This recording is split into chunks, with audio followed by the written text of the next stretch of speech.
खुलुमबाय आं दिनै गोदान मोनसे भिडिअ लाना फैदों एचएस फार्स्ट इयार एबा थाखो 11 नि इकोनॉमिक्स आयदानि सायाव सावरायलायनो बा थाखो 11 नि इकोनॉमिक्स आयदायाव जों मोननै बाहागोआव राननो हायो मोनसेया जाबाय स्टैटिस्टिक्स आरो गुबुन मोनसेया जाबाय इंडियन इकोनॉमिक डेवलपमेंट दा आं बे भिडिअआव स्टैटिस्टिक्स आयदाखौ सावरायगोन दा स्टैटिस्टिक्स आयदानि चैप्टर 2 नि प्रेजेंटेशन ऑफ डेटा बे यूनिटनि सायाव आं सावरायगोन दा बे प्रेजेंटेशन ऑफ डेटा होनोब्ला जोङो माखासे इनफरमेशन कालेक्ट खालामनानै मोननाय इनफरमेशनफोरखौनो जोङो डेटा होननानै बुंनाय जायो हमना ला जोंहा स्टुडेन्ट्स जोंनि फरायसानि स्टुडेन्ट्सनि नाम्बार ऑफ स्टूडेंट्स को जों लायोब्ला बिबांखौ लायोबा बे बिबाङा जों सेथि थाखोआव बा इकोनॉमिक्स आयदायाव सोर रोल नम्बर 1 आ बेसेबां मोनदों रोल नम्बर 2 बेसेबां मार्क्स मोनदों बेनि सायाव जी इनफरमेशन लागोन बे इनफरमेशन मोननायखौनो जों डेटा होननानै बुंनाय जायो एबा हमना ला 2011 नि सेंसासआव जोङो मेला बेसेबांमोन फिमेल बेसेबांमोन मेल बेसेबां दंमोन जोंहा बेसे पार्सेंट दंमोन बा लिटारेसि रेटआ बेसेबांमोन जों बेबायदि इनफरमेशन्स मोननायखौनो जोङो मा होननाय जायो डेटा होननानै बुंनाय जायो सेंसासआव जोङो कालेक्ट खालामनाय फिमेल बा लिटारेसि बेनि रेशियोनि बिबांखौहाय जोङो माखासे इनफरमेशन लादों पपुलेशननि सायाव बे पपुलेशननि इनफरमेशनखौनो जोङो डेटा बुंनाय जायो बा बेबायदिनो जोंहा नाम्बार ऑफ स्टूडेंट्स इकोनॉमिक्स आयदायाव आनजादाव मोननाय नाम्बार्स रोल नम्बर 1 आ मोनदों 30 रोल नम्बर 2 आ मोनदों 50 रोल नम्बर 3 आ मोनदों 25 बेफोर गासैबो जों मा बुंनाय जायो बेखौ डेटा बुंनाय जायो मा डेटा बे नाम्बार ऑफ स्टूडेंट्सआ मोननाय बा फरायसाया मोननाय इकोनॉमिक्स आयदानि सायाव मोननाय मार्क्स बे मार्क्सआ जाबाय जोंहा मा इनफरमेशन्स स्टूडेंटनि इनफरमेशन जे बियो बेबायदि मार्क्स मोनदों सो बेखौ जोङो डेटा बुंनाय जायो दा बे डेटाखौ जों माबायदि फारिलाइ बानायगोन टेबल माबायदि बानायगोन जों बेखौ टेबल बानायनायखौनो जों मा होननानै बुंनाय जायो फ्रिक्वेन्सि डिस्ट्रिब्यूशन टेबल बा गले गले था फारिलाइ जों बे फारिलाइखौ माबायदि बानायो जों बेनि सायाव सावरायगोन दा गिबियाव जों फारिलाइ बानायनायनि सिगाङाव जोङो माखासे मिन्थिनांगौ गोनां बाथ्राफोर दं बे मिन्थिनो गोनां बाथ्राफोरा जाबाय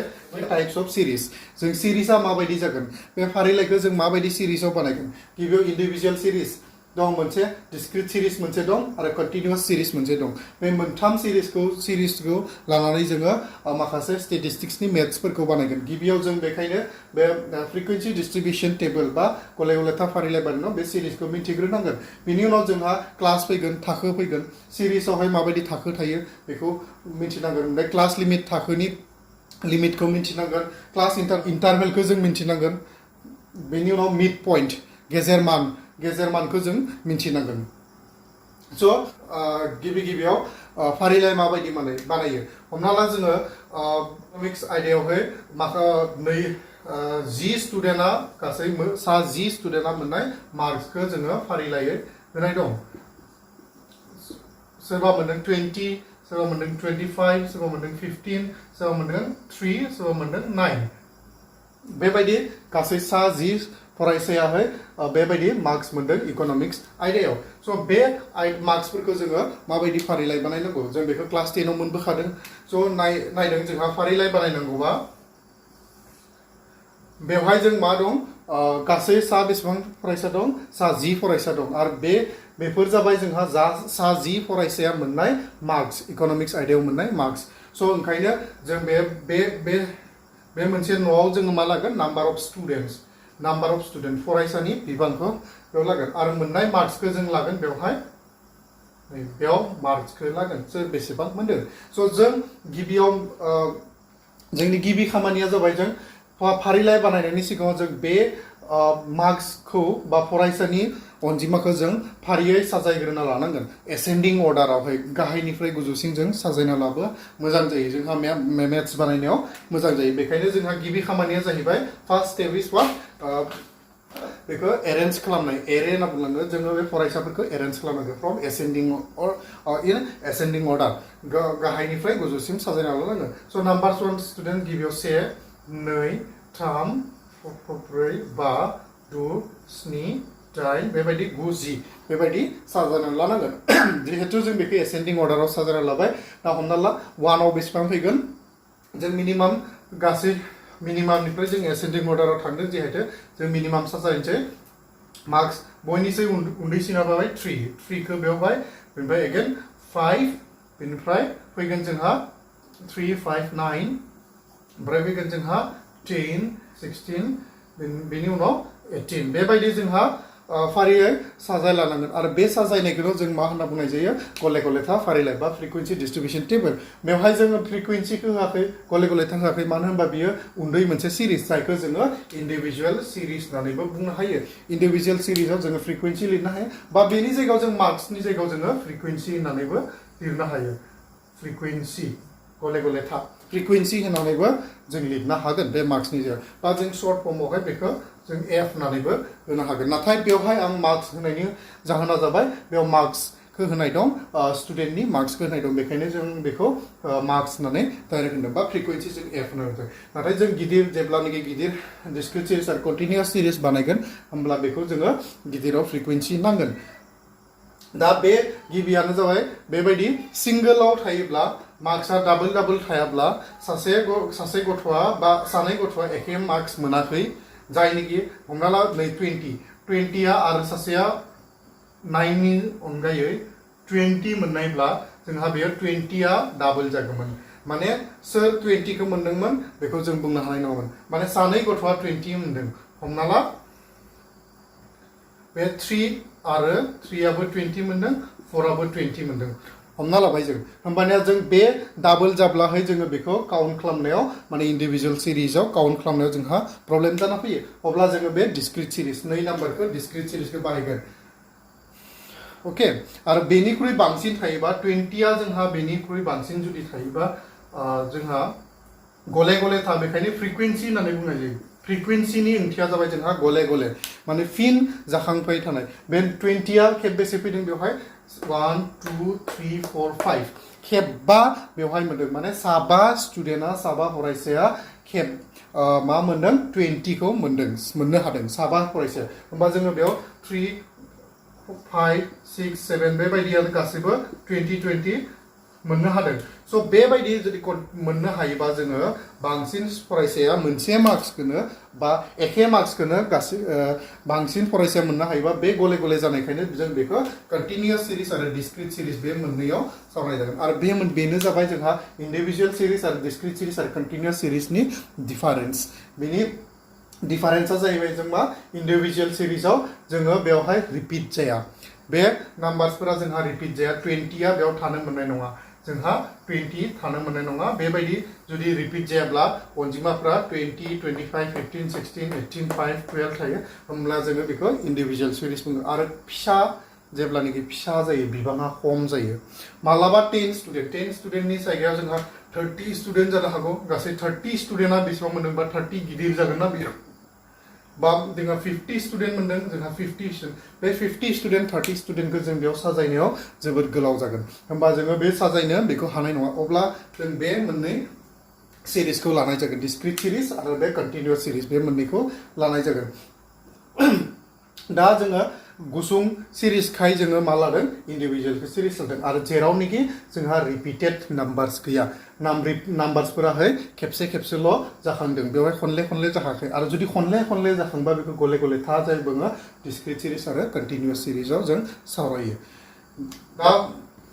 डिस्क्रिट सिरिज आरो कन्टिनिउआस सिरिजनि मोनसे टेबोल बानायनो नायदों जों डिस्क्रिट सिरिजाव जोंहा मा दं बे 20 खनले जाखांदों बेवहाय आरो 10आबो खनले जाखांदों माने सासे फरायसाया 20खौ सासे नङा 20खौ सासेनिख्रुइ बांसिन फरायसाया मार्क्स मोनदों 10 मार्क्स बांसिन फरायसाया मोनदों सासेनिख्रुइ स' बेखायनो जों बेखौ डिस्क्रिट सिरिजाव लाबोनांगोन दा डिस्क्रिट सिरिजनि टेबोलखौ जों माबायदि बानायगोन डिस्क्रिट सिरिजनि टेबोल बानायनो थाखाय जोङो बेवहाय एक्स बेजोंहाय जोङो मार्क्सखौ लागोन मार्क्स जायखौ जों एक्स होननानैबो हमना लागोन मार्क्स बेयाव फैगोन मार्क्स जायखौ जों एक्स होननानैबो हमना लानो हायो बेनि उनाव फैगोन जोंहा टेलि मार्क्स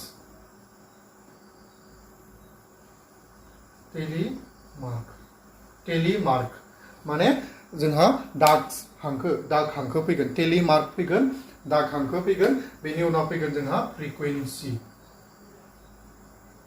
स्मॉल एफ जों दिन्थिनाय जायो फ्रिक्वेन्सि बा गले गले था जों नायदों बेयाव गिबियाव मार्क्स फैगोन आं बे डिस्क्रिट सिरिजखौ बानायगासिनो दं डिस्क्रिट सिरिज जोङो मार्क्सखौ मा होननानै बुंनाय जादों जोंहा बेयाव सोर बेसेबां मोनदों बे मार्क्सखौ जों बेयाव लिरनो नांगोन ओरैजाय लिरनांगोन नाथाय गोसोआव लाखि बे 20खौ जों खेबनै खेबथाम लिरा खेबसेल' लिरगोन बेवहायबो जोङो एसेन्डिं अर्डार साजायना लानांगोन उन्दैनिफ्राय गिदिरसिम साजायना लानांगोन जोंहा उन्दैसिना दं बेवहाय 10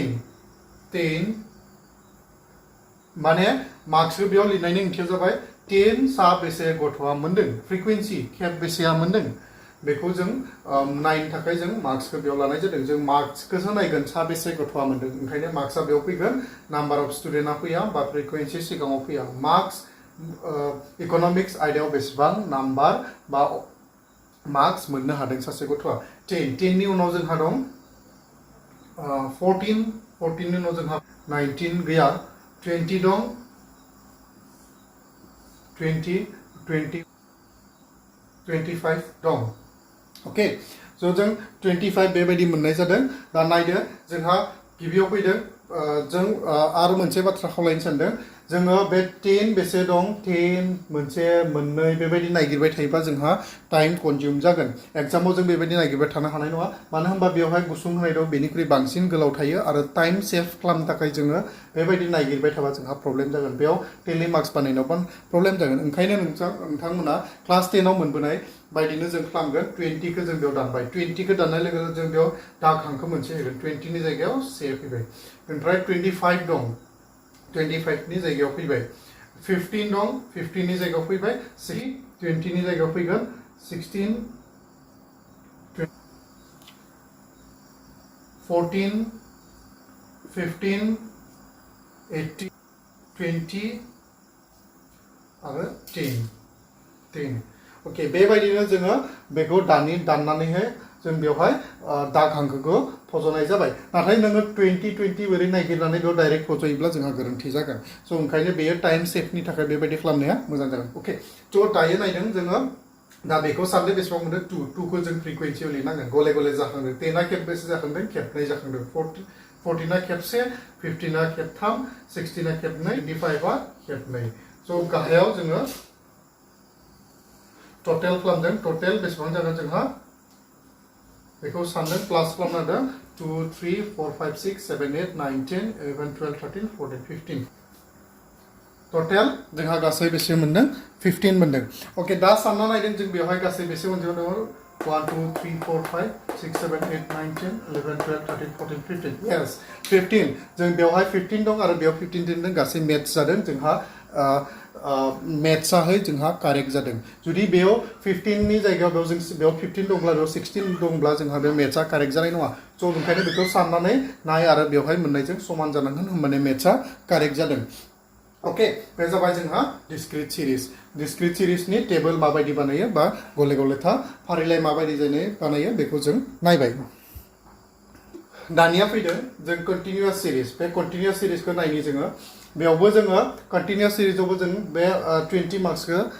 खनले जाखांदों जों बे 20 मार्क्सखौ बांसिन फरायसाया मोनदों बा बेबायदिनो 18आबो जोंहा दं बेवहाय खनले 16आबो दं खनले बेखायनो जोङो डिस्क्रिट सिरिज आरो कन्टिनिउआस सिरिजखौ बाहायो जिहेतु जों एबार दायो कन्टिनिउआस सिरिजखौ नायनोसै दा कन्टिनिउआस सिरिजाव जोङो बेयाव फर्मेशना जाबाय क्लास इन्टारभेल लाग्रोनांगोन माने क्लास इन्टारभेल थाखो बेखौ जों क्लास इन्टारभेल बुंनाय जायो आरो टेलि मार्क्सआ थाखागोन बेयाव ओमफ्राय फ्रिक्वेन्सि फ्रिक्वेन्सिखौ जोङो बेयाव लानाय जाबाय फ्रिक्वेन्सि अके दा नायदों जों क्लास इन्टारभेल थाखो जों बेखौ मोनखादों क्लास 10आव माबायदि क्लास इन्टारभेल बानायनाय जायो क्लास इन्टारभेला जाबाय जोङो फ्रम 0 to 5 बोरै लानो हायो बा 5 to 10 बेबायदि जों लानो हायो बा लानो थाखाय बेखौ मोनखादों क्लास 10आव बा जों बिदिनो लानो हायो 0 to 10 10 to 20 20 to 30 बेवहाय गासै मोन 10 लानो हायो बेयाव मोन 5 लानो हायो बा बेबायदि जों लानानैहाय जों बेखौ क्लास इन्टारभेलखौ बानायगोन नाथाय बेवहाय जोंहा एक्सक्लुसिभ आरो इनक्लुसिभ दं बेखौ जोङो स्टेटिस्टिकआव जोंनो क्लास 11 नि स्टेटिस्टिकआव जोङो इनक्लुसिभ मेथड आरो एक्सक्लुसिभ मेथडखौ नांगोन जायखौ नोंथांमोना क्लास 10आव मोनबोआखै बेखौ नेक्स्ट भिडिअआव आं बानायगोन दायो नायदों जोंहा कन्टिनिउआस सिरिजनि टेबोल माबायदि बानायो क्लास इन्टारभेल आङो बेवहाय जिहेतु बे फिसा सिरिज बेखायनो 0 to 5 खौ लागोन आङो 0 to 5 5 to 10 10 to 15 15 to 20 20 to 25 15 to 20 20 to 25 सिम लादों माने लार्जेस्टआ जाबाय जोंहा 20 सिम थेवबो आङो 25 सिम लादों ओके दायो नायदों जों सिगांनि बायदिनो फैदों 20 आ बबेयाव फैगोन जोंहा 20 मोननै दं गोजौआव मोनसे आरो गाहायाव मोनसे दं 20 नाथाय बेखौ आङो दा फोरोङा बेयाव लानाय आरो बेयाव लानाय बेनो जाबाय जोंहा इनक्लुसिभ आरो एक्सक्लुसिभ मेथड बेखौ जों गुबुन मोनसे भिडिअ बानायगोन दायो 20 आ फैगोन जों बेयाव 20 जिहेतु बेयाव दं ओंखायनो बेयाव लादों 15 बेयाव लादों 18 बेयाव जागोन 18 20 बेयाव फैगोन 20 16 जोंहा बेयाव 20 फैगोन जोंहा नैबेयाव आচ্ছা मोनब्रैनिख्रुइ बांसिन जायोबा जोङो 20 आ खेबसे फैबाय बेखौ जों बेबायदि दाननाय जायो मोनबा ग्रुप मोनसे बानायनाय जायो 18 5 जों 5 बेयावबो दं बेखौ आं उनाव डिसकास खालामो थेवबो 5 खौ जों बेयाव लादों गाहायनि मोनसेयाव लायाखै 10 खौ जों गोजौआव लादों गाहायनियाव लायाखै 15 खौ जों गाहायाव लायाखै बेखौ नोजोर होनो गोनां ओके 5 4